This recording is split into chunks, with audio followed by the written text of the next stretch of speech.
It's not clear that time isn't working for our advantage. Now, to outside observers, especially diaspora Jews, every day that passes, the Palestinian campaign kicks up, gear, and everything feels more, right? It's more distanced from the massacre, and Gazan civilians are more in the news, and everything feels like the window is closing. And that's a difference in perception, because to the Israelis, they do understand that a window is closing around the world. But they're still finding bodies, so they don't care as much. They don't feel that window closing.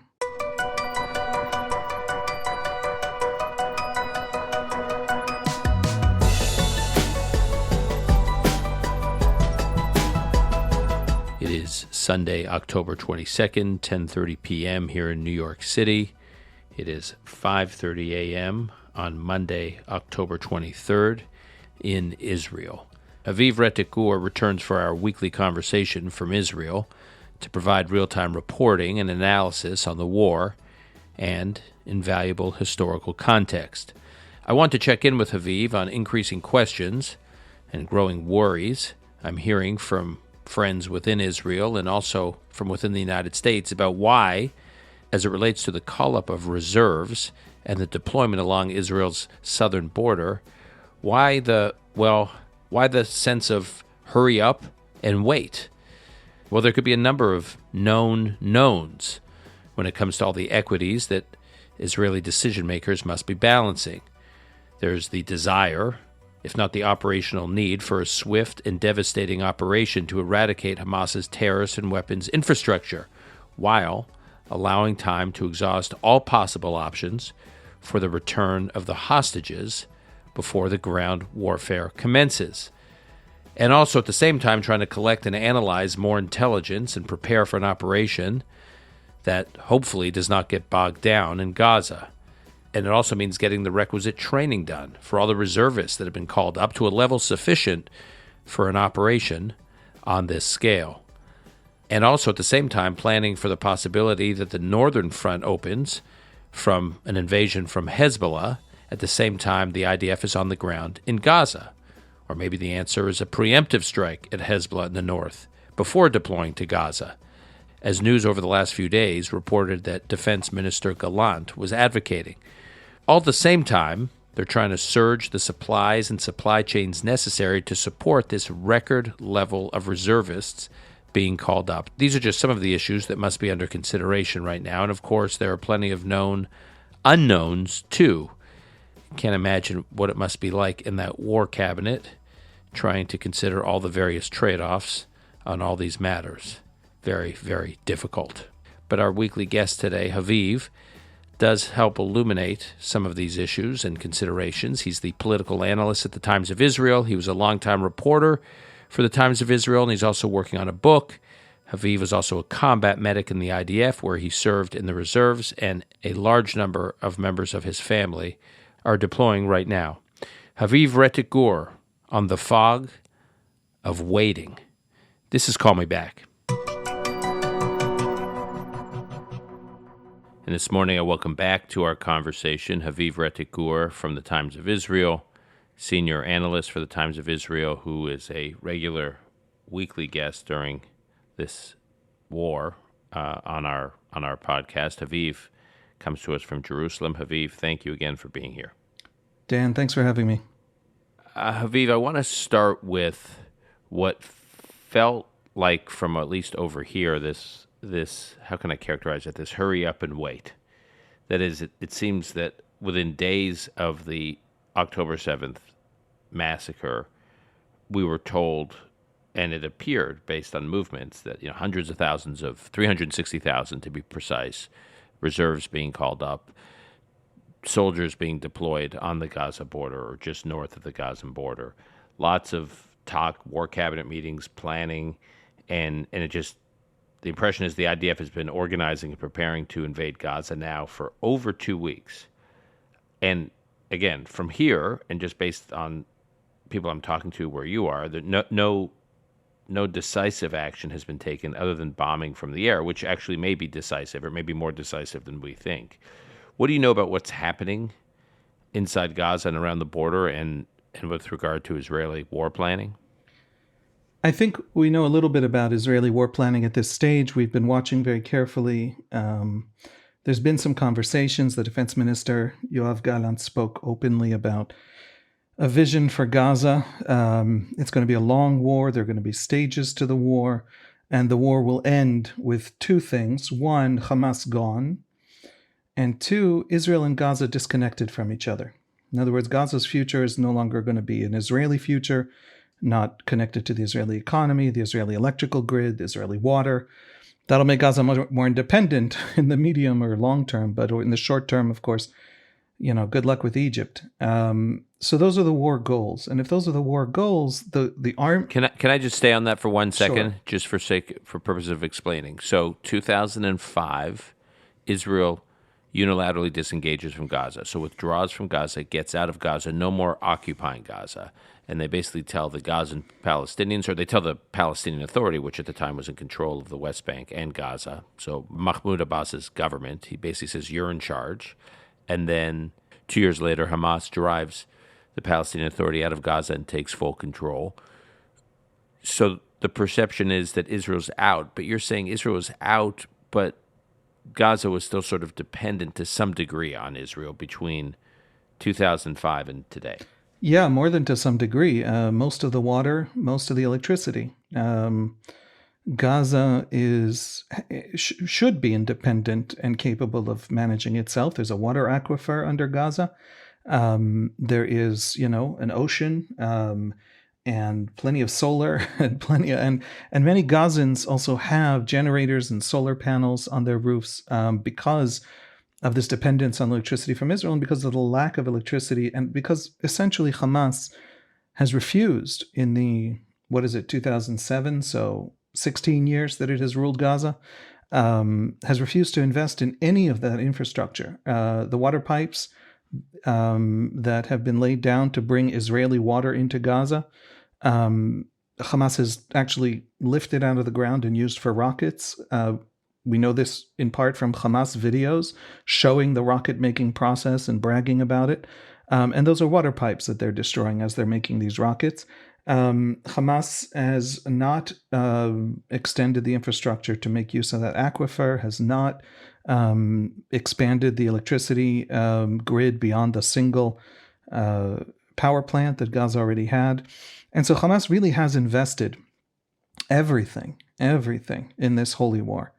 And done nothing. And it's not for a lack of funding. I mean, the Sunni Gulf was investing or willing to invest enormous amounts of resources in the development of Gaza. Other Arab countries, the international community. It's not like there was a lack of...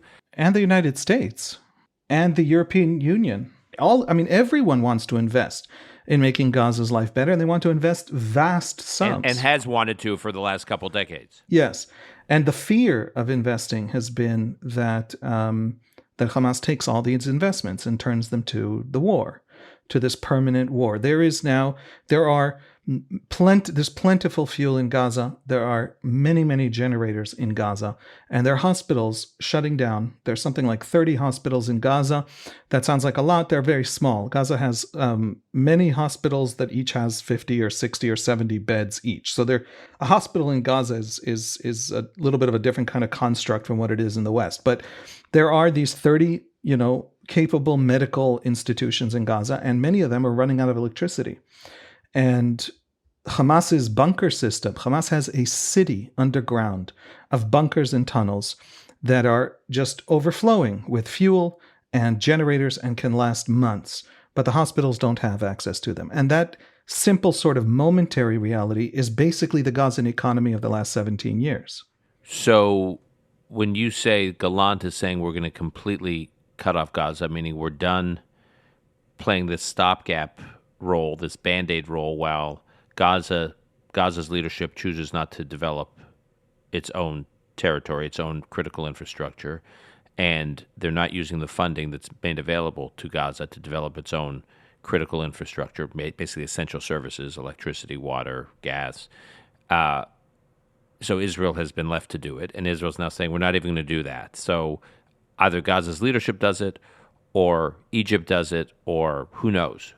But we're not doing it. Israel's saying we're out. Exactly. And it goes deeper than that, because everything that goes into Gaza goes into the hands of Hamas, just literally everything. And if there are UN officials who claim otherwise on the ground in Gaza, they're scared. And so there's just you cannot, under a Hamas regime, not serve Hamas. There's simply no such thing in Gaza. And every Gazan knows it, and every honest person who understands the political situation in the Gaza Strip knows it. And that has been the Israeli rationale for the blockade. So the Israeli idea is we get rid of Hamas. The blockade is lifted, or to some extent is lifted, but Israel is gone. I mean, gone. No water, no electricity. Best of luck to them. They have plenty of, oceans are a place you can make energy. Solar, you can make energy. Electricity supplies, you can make energy. Build your economy. Develop your water infrastructure. Egypt will supply you whatever you want. We're no longer. By the way, workers. Thousands upon thousands of Gazans work in Israel. And that will no longer be true either, it appears. That seems to be the plan. The Israeli economy is the only prosperous economy in the area. And so that would be probably a massive blow to Gaza. I remember before the Second Intifada in 2000, my uncle was the CFO of a textile firm, a textile company that owned some clothing stores in malls, and all their stitching was done in Gaza. And then the Second Intifada began, the suicide bombings, not just Hamas, but also Hamas. And with this massive wave of terrorism and the Israeli military, crackdown in the Gaza Strip, among other places, they simply closed down the shops, the textile, the stitching shops, and moved them all to Jordan. Any Israeli investment that could happen in the future to Gaza's only real future of prosperity is a future of some level of integration with the Israeli economy. That's gone. And that was the message. The message is we're going to get rid of Hamas because they're a threat to us, and then we're sealing this border up, and best of luck to you. What does it mean when you say, again, because it's something I think people in the West don't entirely appreciate, thousands of Gazans, so even between 2007 and October 7th, 2023, meaning during this period that Hamas was governing Gaza, there were thousands of Palestinians every day going to Israel to work. Yeah, tens of thousands in certain periods, yeah. And also Israelis in southern Israel would volunteer to help Gazan families, help with medical issues. There was the story of this woman, I think, who would go to the Gazan border every day to take something like 20 or so Palestinian kids for the dialysis to an Israeli medical facility. There was lots of activity in southern Israel of Israelis, not obviously fully integrated with Palestinian life, but very involved in helping these Palestinian communities with their needs. Yeah, the blockade, I think most Israelis felt was necessary because Hamas, right? What we always believed Hamas was, because we remember the Second Intifada, the world generally forgot. And so Israelis generally justified the blockade and were okay with the blockade. But the blockade wasn't perfect. It was worse than not perfect. No blockade could possibly be perfect. When the Americans placed sanctions and a blockade on Saddam Hussein, most of the suffering was by the civilian population. One of the problems that are easily solvable is medical. And so there are many medical things in Gaza that can't be dealt with by Gaza's own medical services. And when those issues came up, when there were children who had certain diseases that the Israelis could deal with, but the Gazans couldn't, there was an entire, exactly like you're saying, an entire volunteer organizational sort of ecosystem to help take these Gazans out of Gaza, get them to the Israeli hospitals. And there were many, many people taken care of like that, including family members of Hamas leaders who were treated in Israeli hospitals with this system.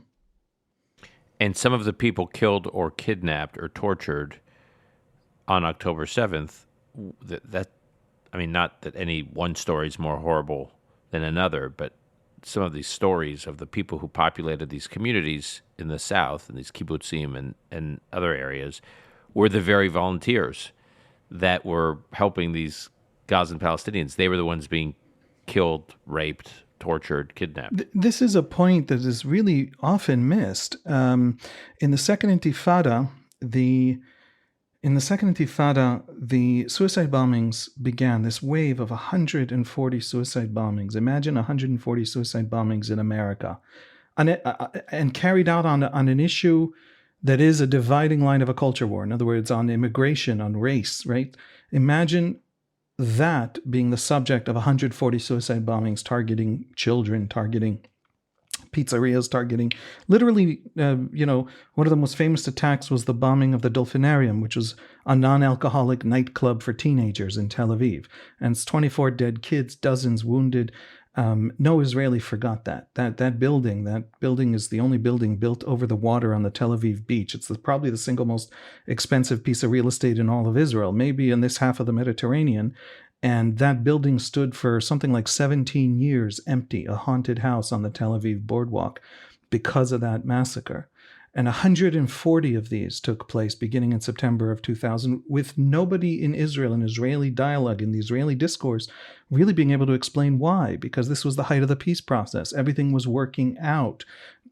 We were signed. They were negotiating at Camp David, shared sovereignty on the Temple Mount. We were told by Bill Clinton peace was imminent. There were Palestinian officials telling the Palestinian economy was doing well.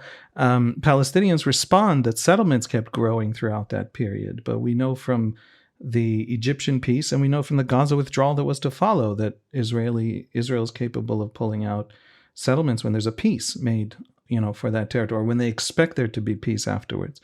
Long story short, the left hasn't won an election since. And it hasn't won an election since. This decimated the Israeli left because it made this argument that we owe the Palestinians their independence. That's a moral debt that we owe them. And if we give them that moral debt, if we have to give this to them. And if we do give it to them, they'll give us back the only thing we need from them, which is peace, or at least quiet.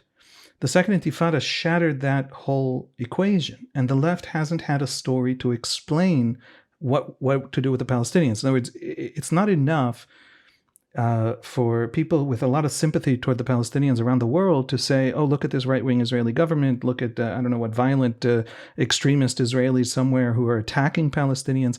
The strategic problem Palestinians have is the decimation of the Israeli political left, which happened in the Second Intifada. Palestinian strategy of violence against civilians at the height of the peace process decimated the Israeli left.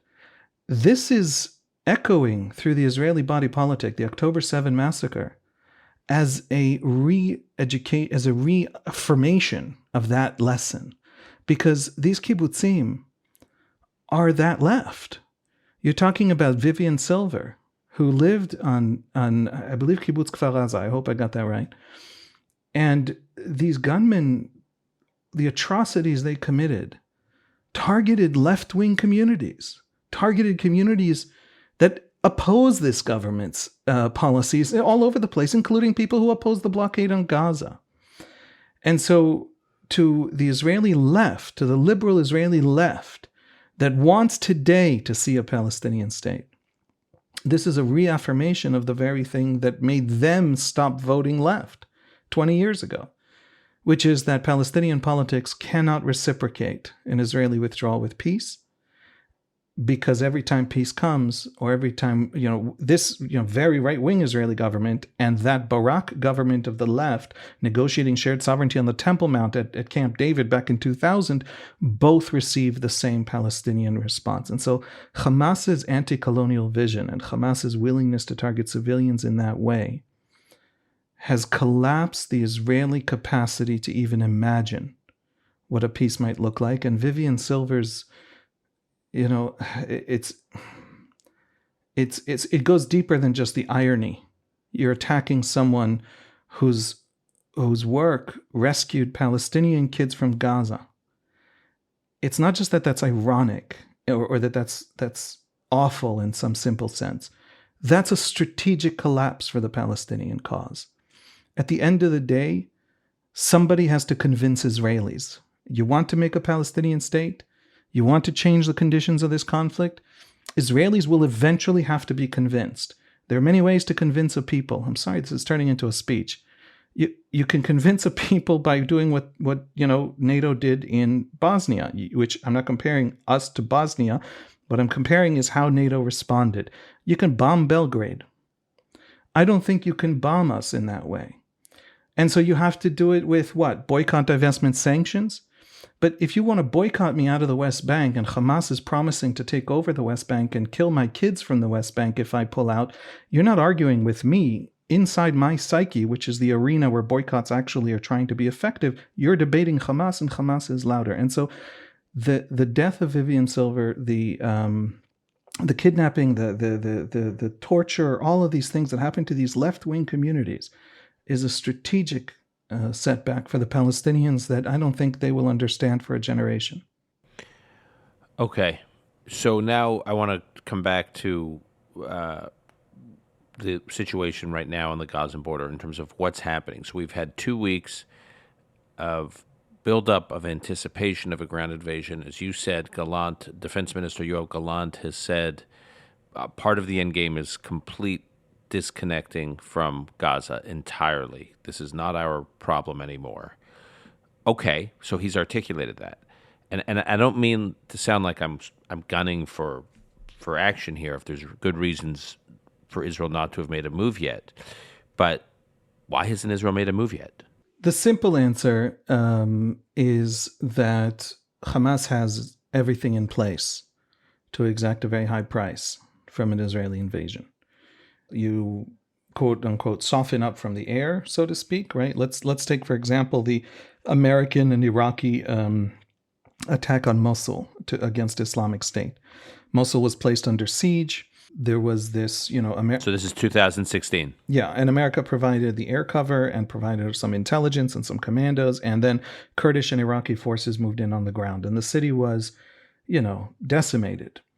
But it did rout Islamic State from that city. The problem is here that Hamas has spent 20 years preparing. Islamic State showed up. It was brand new. You basically had that urban combat, which is awful and extremely difficult, and the defenders have immense advantages.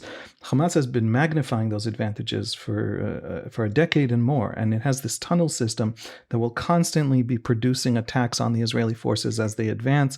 Gazan cities and towns are booby-trapped in to a massive extent with IEDs. And so the entry of those ground forces will be very, very difficult and very bloody. On the other hand, you have about 40,000 Hamas fighters right now underground, eating, sleeping, going to the bathroom, trying to, ration their food and supplies, using up fuel. And Israel loses very little from that weight. And then if it can force even some of them up to the ground, up to ground level, and then engage them that way, that's an advantage. Ideally for Israel, if there were no civilians in Gaza, the ideal situation for Israel would be a siege that we can handle for, 15 years for all we care, and let them have vitamin D deficiency from lack of sunlight. There are hundreds of thousands of civilians now. After 700,000 moved south, there's still 400,000 in northern Gaza, which is where Israel says it's going to launch that ground invasion. But it's not clear to Israel that every day that passes is a disadvantage. The more you choke the Hamas forces underground, the easier it will be to deal with them. Those tunnels will have to be detonated. Those tunnels will have to be cleared, and that will be messy and destructive. And it's not exactly clear how they're going to do it. They've been preparing, and they have whole specialized units that just have thought about how to do that for the last few years. But so that the simple answer is it's not clear that time isn't working for our advantage. Now, to outside observers, especially diaspora Jews, every day that passes, the Palestinian campaign kicks up, gear, and everything feels more, right? It's more distanced from the massacre, and Gazan civilians are more in the news, and everything feels like the window is closing. And that's a difference in perception, because to the Israelis, they do understand that a window is closing around the world. But they're still finding bodies, so they don't care as much. They don't feel that window closing. 400,000 Palestinians still in northern Gaza, despite hundreds of thousands that have already moved to southern Gaza. That's the numbers that we have from, I believe those are Israeli sources, yeah. But it's a pretty good estimate also from what we're watching happening on the ground. And why? Why have those 400,000 stayed put? A great deal of it is because Hamas told them to, asked them to, and in many, many cases force them to, literally by setting up roadblocks, preventing them from going. Hamas has a whole system of forcing people to do what they say, or their families can be cut off from electricity, from food. We have testimonies from Gaza about Hamas controlling the Gazan population that way. The use of civilian shields has been perfected to an art form by Hamas. And this is something that profoundly disinterests the Western press. Their only force multiplier, other than the tunnels system, their only force multiplier against the Israeli invasion is those civilians. And so they have a whole system set up where you can, Hamas will tell somebody you have to go to the border, back when they were doing those border marches, and you have to go to the border, and the person would say, I'm a father of kids, I don't want to go to the border. And then they would say, well, you go to the border or your kids stop eating and your electricity is cut off. And then this person goes to the border, and then there's a stipend that the family gets if he's wounded. I think it's $150 a month. And if he dies, it's, I think, $500 a month. It's somewhere in that range. And that's the situation. That's how those Gazans are living. Hamas's ability to enforce what's happening above ground is a little bit limited now that its entire fighting force essentially is underground, but it's still there. So the civilians will be there, much, much fewer than would have been otherwise, but they're still going to be there when the army moves in.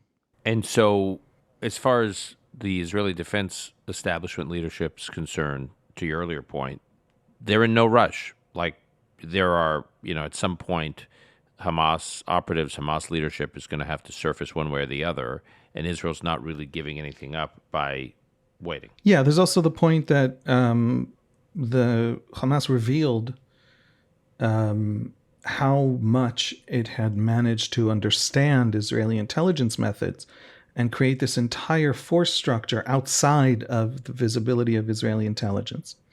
And so I know for a fact, but any idiot knows for a fact, it's not a clever thing, that the Israeli intelligence agencies have been building, new capabilities and working feverishly to see all that stuff that had been invisible to them, now that they understand how much had been invisible to them. That's true in Gaza, and that's also true in Lebanon, of course, where, we assume that everything Hamas pulled off, everything Hamas managed to do, Hezbollah has tenfold, right? Hezbollah has a much larger force, the Radwan force.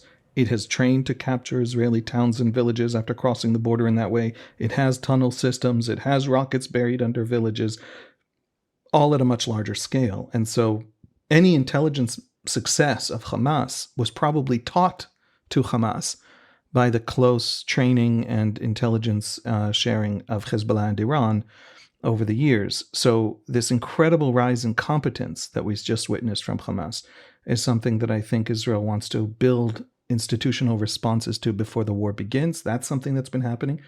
And I think the last point about the Israeli delay, I'll just say it out loud because I haven't said it out loud. I think you and I talked about it maybe off the podcast, or maybe we mentioned it obliquely, was the North. I mean, in a sense, Hamas really ruined Hezbollah's party, because Hamas woke us up in an attack that killed 1,400 or 1,500 people. Hezbollah, had it pulled off the very same surprise, would have killed 15,000. We would have been a week later still fighting back to take back Israeli towns on the border, potentially, if their success had been as great as the success of Hamas. I suspect the Israeli forces on the northern border are much more alert. There's much more actual manpower there. Maybe it would have played out much, much less horribly than in Gaza, where literally they caught 70 infantry in their beds when they stormed in. But it could have gone as badly, and that would have been 10 times the death toll and 10 times worse. And so they cost Hezbollah the surprise. And now Israel's awake, and it's awake on all the borders. And the very central lesson that Hamas has taught us is you don't respond to your understanding of their psychology. What happened was the Israelis were convinced that they had Hamas's psychology all figured out, and there was no way they were going to attack. And if there's no way they're going to attack, it doesn't matter that they could attack and that attack could be devastating. They're not going to, because I figured them all out. So you no longer respond to your understanding of Hezbollah's psychology. The only thing that matters is Hezbollah's capabilities. And if that's true, then Hezbollah is now an existential threat. And so I thought that Israel was waiting because it needed a strategic surprise coming out of that kind of thing. It needed to show the Middle East that it was a wounded tiger, and that surprise would take place in the north and maybe even in Iran. And then the New York Times reported what it reported this week, that Defense Minister Gallant apparently thought what I thought and wanted a serious operation, surprise operation in the north, but that Benjamin Netanyahu, because of American pressure, had canceled that idea, and now the focus really will be on Gaza, and it will be a months-long slog, and the idea is do Gaza right, and then Israel will want to do Hezbollah right, but do them one at a time. Hezbollah might force a two-front war. Hezbollah might give Gallant the war that he wants, but let Hezbollah do it, was the American message.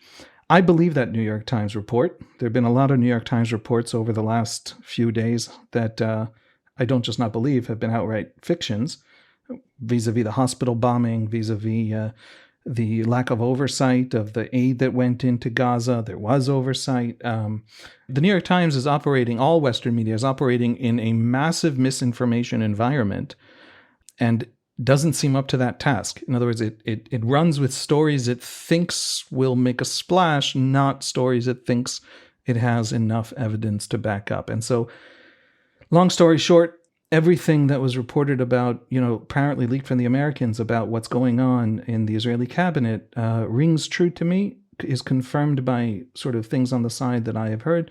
There is an Israeli desire to open up the northern front, and that could also be a big part of the delay.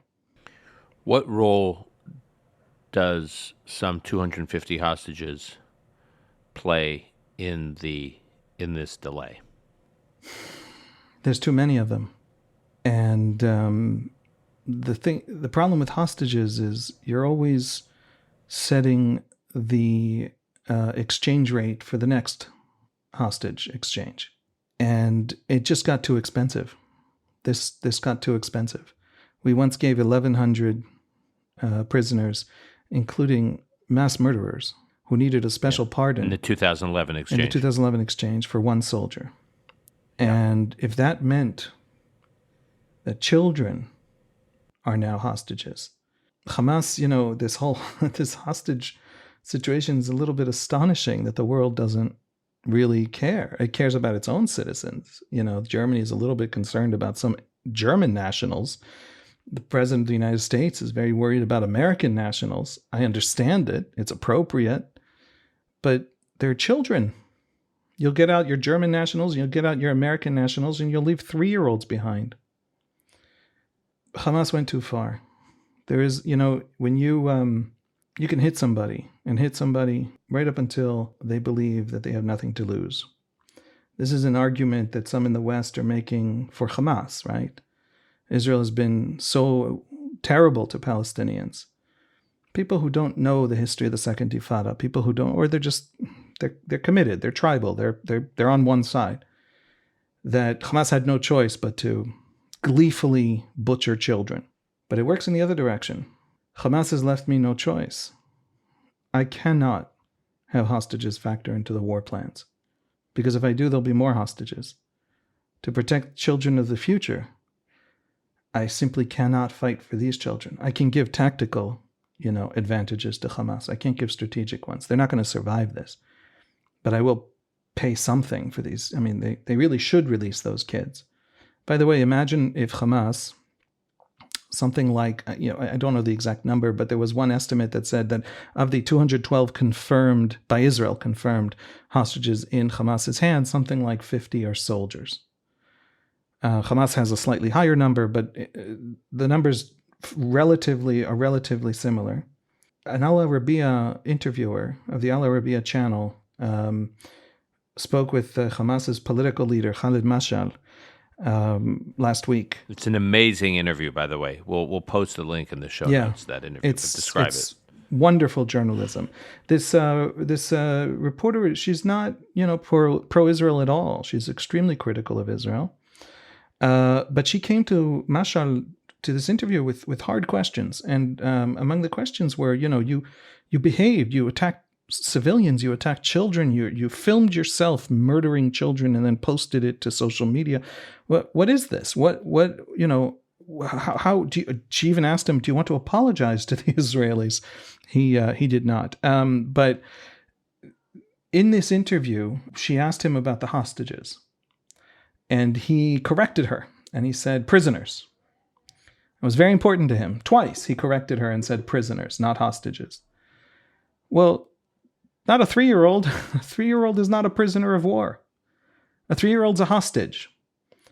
If Hamas released the civilians, the children, the elderly, then it would be left with prisoners of war. What it could call, Israelis would still call it terrorism and hostages, but it would allow its own supporters overseas, its shocking number of supporters in the West, who have been defending the massacre of innocents, of children over the last 2 weeks, on college campuses and sometimes in university administrations in the West. It would at least allow them to say they're not taking children hostages, they're just holding prisoners of war. That would be a huge advantage for Hamas, in my view. Hamas doesn't see it the same way, and it's holding on to every kid and every grandmother. So it's made it too expensive. And so I can't, if I'm Israel, pay attention to these, to the hostages when I make my war plans. So just on that interview, Al Arabiya is a pan-Arab satellite channel. Just for our listeners, the little background, I used to deal with Al Arabiya all the time when I was working in the Bush administration, when I was working in Iraq. They are headquartered in the UAE. They're mostly in Dubai. Their studios, their headquarters, and think of them as a competitor to Al Jazeera, which is headquartered in Doha in Qatar. But the bottom line is, Al Arabiya, while sometimes producing good journalism, sometimes not good journalism, but by and large, nothing is pumped through the Al Arabiya pipes without some sort of editorial blessing of the government of the UAE and representative of what a lot of the Gulf states, Sunni Gulf states, believe, from Bahrain to the UAE to the Saudis. So that an anchor on Al Arabiya was pressing Khaled Mashal, the former head of Hamas's political wing, the way she was a statement. Okay, I want to ask you about something you and I talked about offline. I take your point that if Hamas released all the quote-unquote civilians and kept the soldiers, it at least would have to some, at least a better talking point than it does.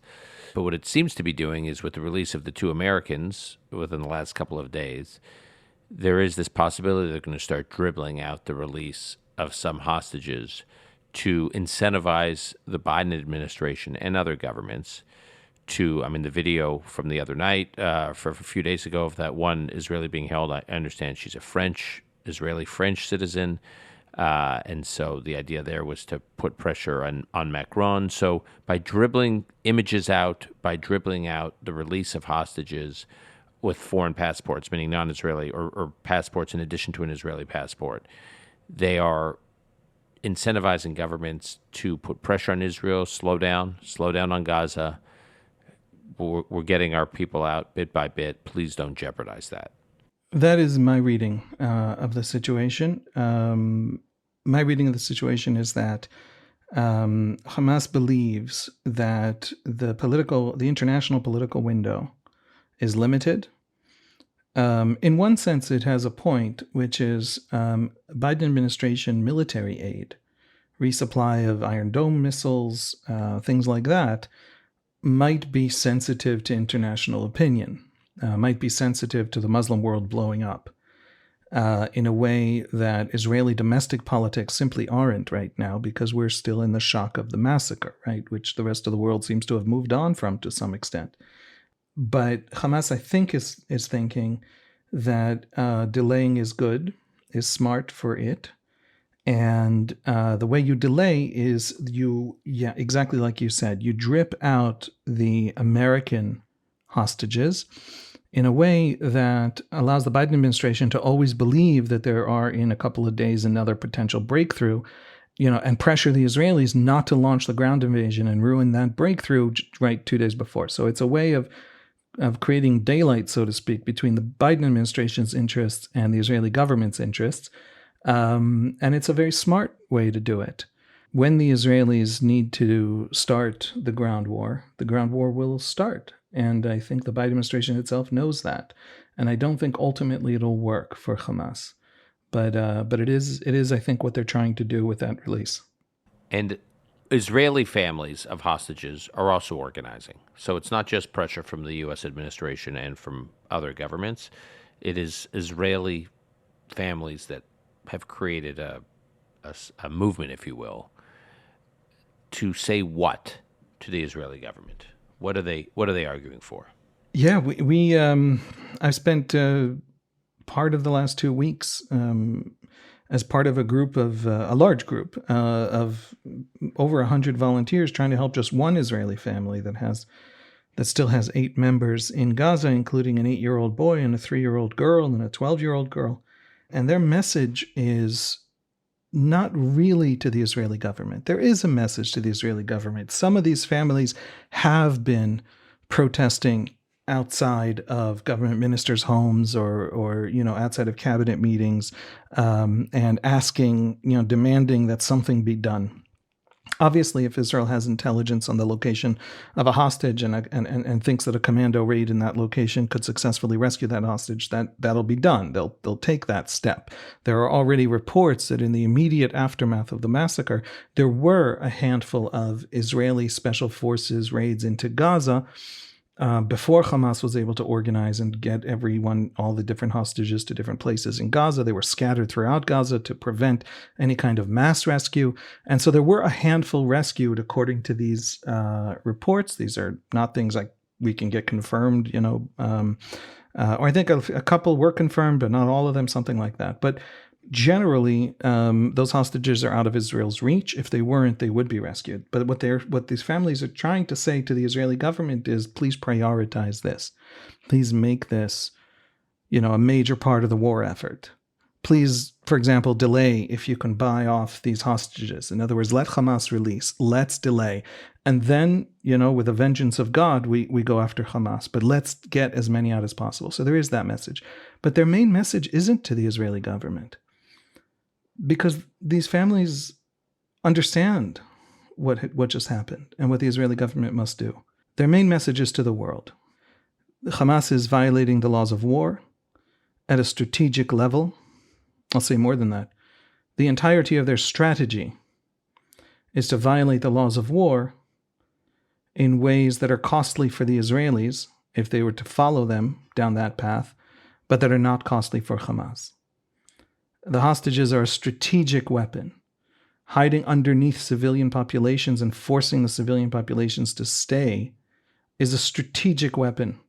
And Hamas doesn't have many other strategic weapons. That is the central strategy it is pursuing, is a war crime.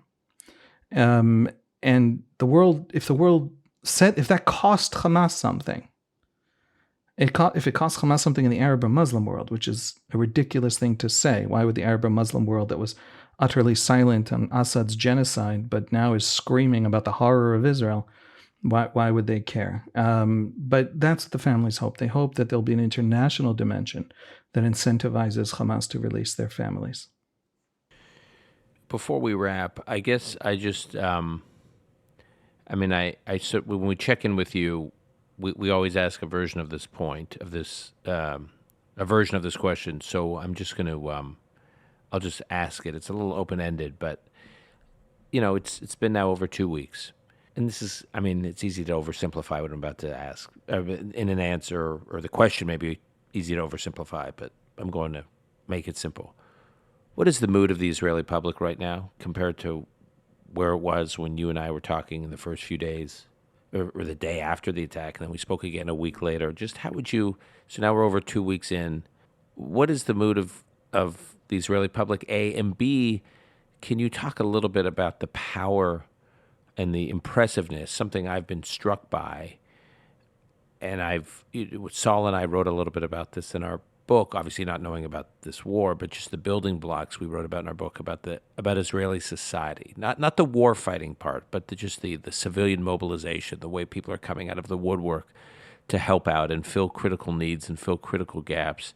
It's hard to imagine something like we're witnessing on that front, on the civilian home front, the volunteer civilian home front. It's hard to imagine that in almost any other Western country. And I just thought maybe you could describe that a little bit.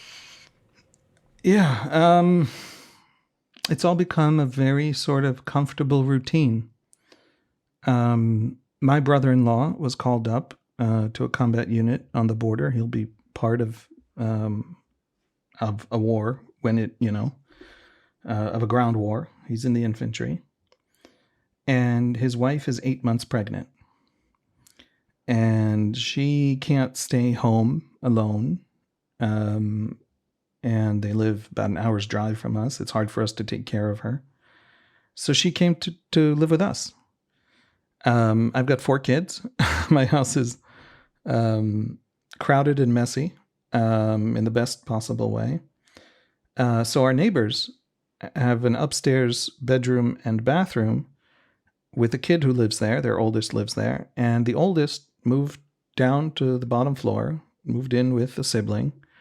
And she has the floor to herself, a bedroom and a bathroom for an 8-month pregnant woman who's probably going to give birth during this war. In other words, there's very little chance the war ends before that. And with her husband, potentially in across the border.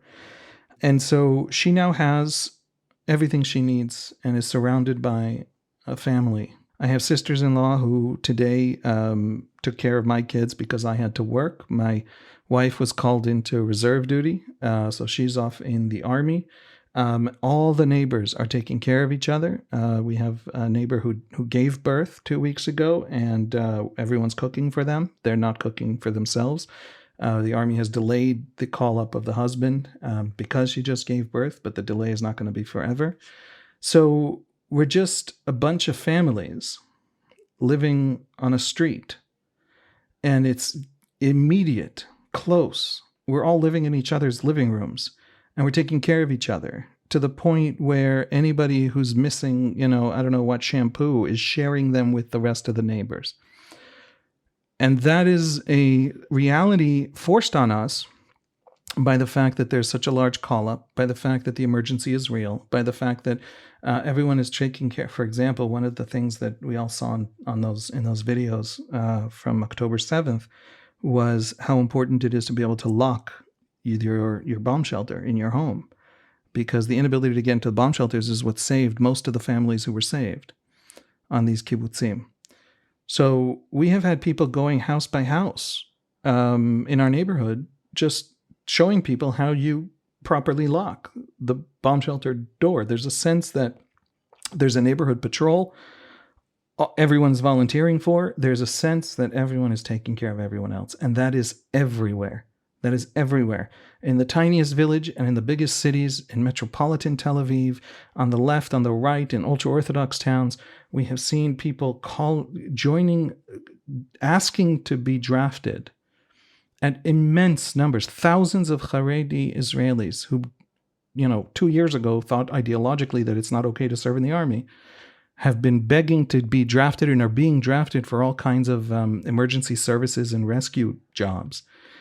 The closing of the ranks and the solidarity and the understanding that this is going to get very bad. There are 140,000 rockets in South Lebanon waiting to fall on us. There are thousands in Gaza. There is a war coming that is bigger than what has been before. There's already the air campaign. The Gazans are feeling the war. There will come a point where the Israeli civilian population as a whole feels the war. We know it. Iran and Hezbollah and Hamas are convinced that will drive us out. That is their one great message. It has rallied us and united us, and not united us in some kind of, grand ideological sense. They're still left-wingers, they're still right-wingers, we still disagree on judicial reform, and we're going to go right back to tearing each other apart as soon as the war is over. But for this moment, the unity is immediate and personal and intimate, and it is literally my neighbor. That was very moving, and thank you for that. And I want to stay close to you on that point and how that's going as we talk week to week. But one thing you mentioned in particular, which I probably at some point I'm going to dedicate an episode to, which is just you mentioned the Haredim, who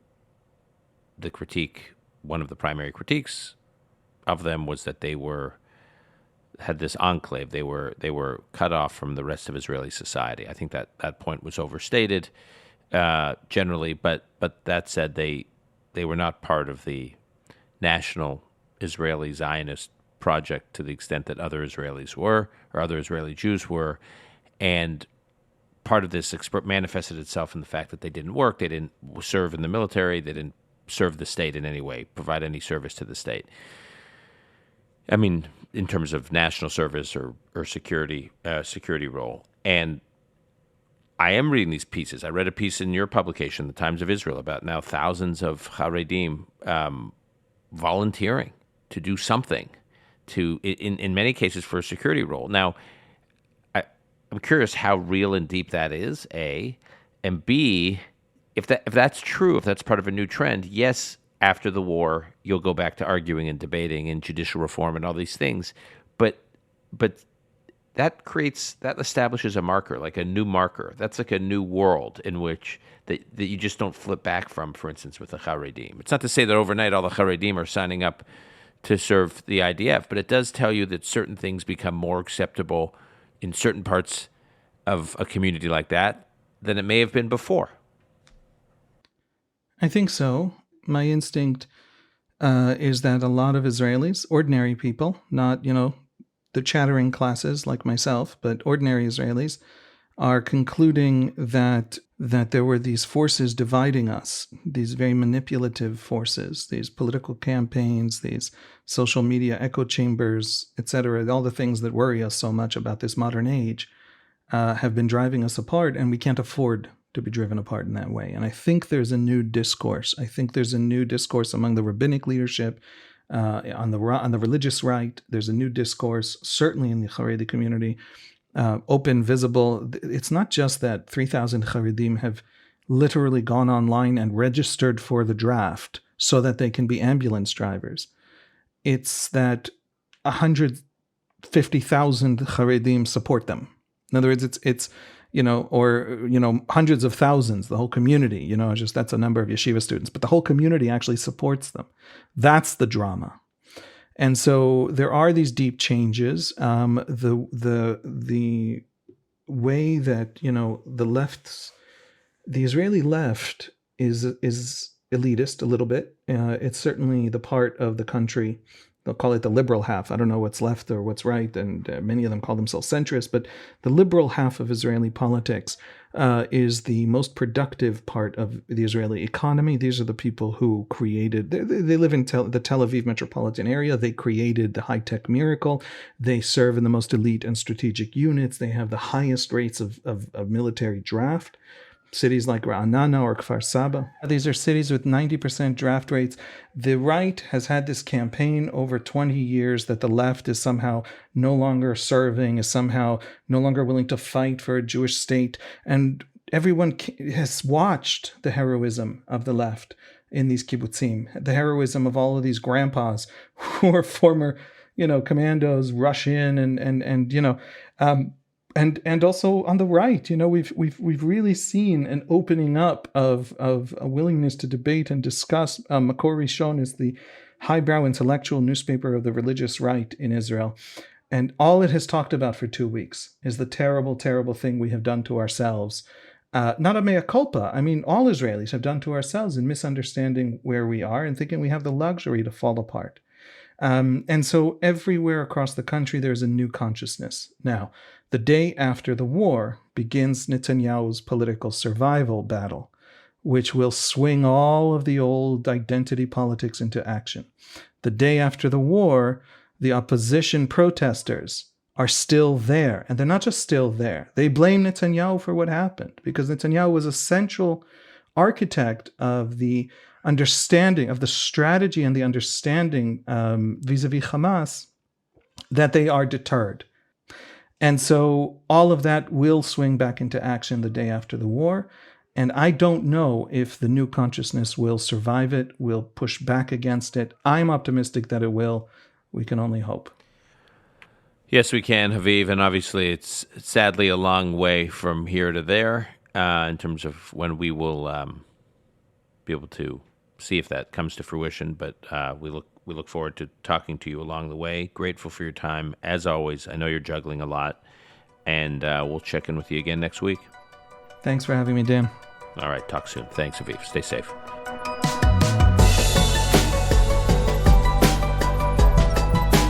That's our show for today. To keep up with Haviv, you can track him down at Haviv Rettig Gur, all one word, Haviv Rettig Gur on X. And you can also find his work at thetimesofisrael.com or at Times of Israel on X. And in the next couple of days, we'll be having a couple of episodes, one that looks at the northern front, the threat from Hezbollah, and how Israel should assess that. And we'll also be doing an episode on rising anti-Semitism in the West that we are witnessing in real time in response to this war on Israel. Call Me Back is produced by Alon Benatar. Until next time, I'm your host, Dan Senor.